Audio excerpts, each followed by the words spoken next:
wonder murmur where whispers weave the heart. Hello, little hearts. A new whisper begins. In a village on the edge of a great green forest, two sisters lived in a small cottage. The elder, Mangita, had a heart as kind as the spring and hands as quick as a sparrow. She spent her days tending to their home and helping in their father's fruit shop. The younger, Lena, was as beautiful as a sunbeam, but as selfish as a shadow. She spent her days admiring her reflection in the river, her long hair a golden banner of her vanity. Today, she would say to herself, I am even more beautiful than my sister. One day, their father, a kind man who loved them both, left on a long journey from which he would never return. Mangita's heart was a heavy stone of grief. She cried for her father and worked even harder, trying to keep their home a place of warmth and love. But Lena, with no father to watch over her, felt a secret joy. Now she could sit by the river all night and admire her reflection. Mangita worked from sunrise to sunset. She swept the floors until they shone. She made delicious soup for their supper, and she mended their clothes. But Lena's favorite pastime was to cause trouble. She would dirty the clean carpets with her muddy shoes, and with a wicked gleam in her eye, she would pour ice-cold water into the hot soup. Why is the soup still cold? Mangita would sigh. And why are these carpets dirty? I just cleaned them. The animals you fed must have dirtied them, Lena would say with a false innocence, her eyes never meeting Mangita's. One afternoon, Lena was walking in the forest, her head in the clouds. Carelessly, she picked a handful of unripe, sour strawberries and threw them into the river, a wasteful act of pure boredom. Just then, a frail old woman with a kind but weary face appeared on the path.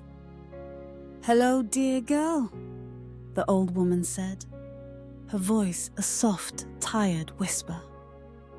"I am so hungry. Could you spare some fruit for me?" Lena, surprised, handed the old woman the sour strawberries she had just picked. "Auntie, you can eat as much as you want," Lena said, a cruel, secret smile on her face. "These are the most delicious strawberries in the world." The old woman, with a thankful nod, ate one of the strawberries. As soon as she did, a terrible pain shot through her stomach. "Are these strawberries delicious?" she gasped, her face pale. "Thank you, all the same." With a weary sigh, she sat down by a tree and fell asleep. Hours later, Mangita, who was in the forest gathering vegetables for dinner, found the old woman. Her heart, which was as kind as her face, went out to the sick woman. She carried her home, put her to bed, and cared for her as if she were her own mother. "What is this woman doing in our house?" Lena demanded, her face full of disgust. "She smells awful." "Don't say that," Mangita scolded. "She is very sick. We must feed her healthy food to help her recover." For days, Mangita nursed the old woman, preparing hot soups and herbal teas. But Lena, with a cruel heart, would secretly pour out the soups and put dirt in the herbal teas. "I don't believe you should be so kind to a stranger," she whispered. Mangita, though she knew in her heart it was Lena's doing, said nothing.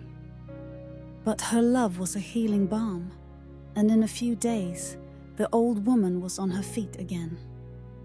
"You are a kind-hearted girl, Mangita," the old woman said, her eyes shining with gratitude. "If you ever get sick, Eat these magical blueberries every day. You will recover right away." She gave Mangita a small pouch of the berries and left. A few months later, Mangita, worn down by her constant work and her sister's cruelty, fell sick. She was too tired to work, and she fell into a feverish sleep. "Lena," she whispered, her voice weak, "could you bring me the blueberries the old woman gave me?" Lena's heart, which was cold and selfish, saw her chance. She found the blueberries and, instead of giving them to her sister, she ate every single one, her eyes fixed on her own reflection in the mirror.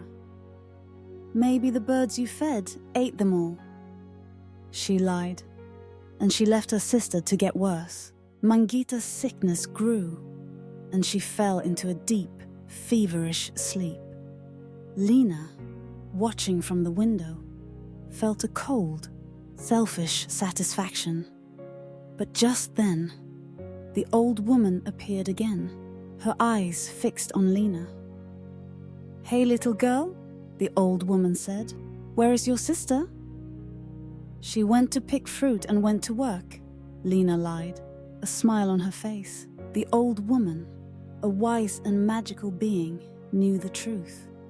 She turned into a beautiful fairy, her gown a shimmering rainbow of light.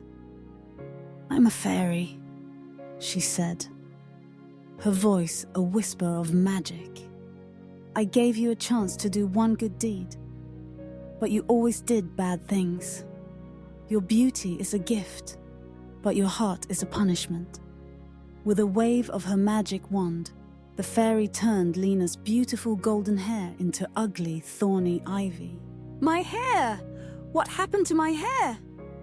Lena shrieked, her face a mask of horror. "It's ugly! Help!" She ran to the river and looked at her reflection, and the sight of her ivy hair, a tangled, thorny mess, filled her with a terrible despair. Meanwhile, the fairy went to Mangita and fed her a single blueberry. In an instant, Mangita's fever broke and her strength returned. "Thank you, fairy," she said, her voice filled with a new kind of peace. "I feel much better now." The fairy waved her wand twice, and the little cottage was transformed into a dazzling palace. "Kindness is always rewarded, young girl," the fairy said. "This palace is your reward." But Mangita's heart, which was full of love, was also full of sadness for her sister. "What is the point of living alone in this huge palace without her?" she asked the fairy. "I love my sister. Give us back our cottage. That is my only wish." The fairy was so moved by Mangita's love that she smiled. She turned the magnificent palace back into the cottage, then went to Lena, and with a final wave of her wand, she turned her ivy hair back to its old beautiful form. Lena, seeing her sister's kindness, ran to her and hugged her tightly, tears of remorse streaming down her face. "You saved me. I'm so sorry. I promise I will be a good person now." From that day on, the two sisters lived together in their cottage, but their love, a testament to the idea that happiness becomes more beautiful when it is shared. And Lena, who had been so selfish and vain, learned that a kind heart is a treasure more precious than all the gold in the world, and that a sister's love is a magic that can heal any wound, even one of the heart.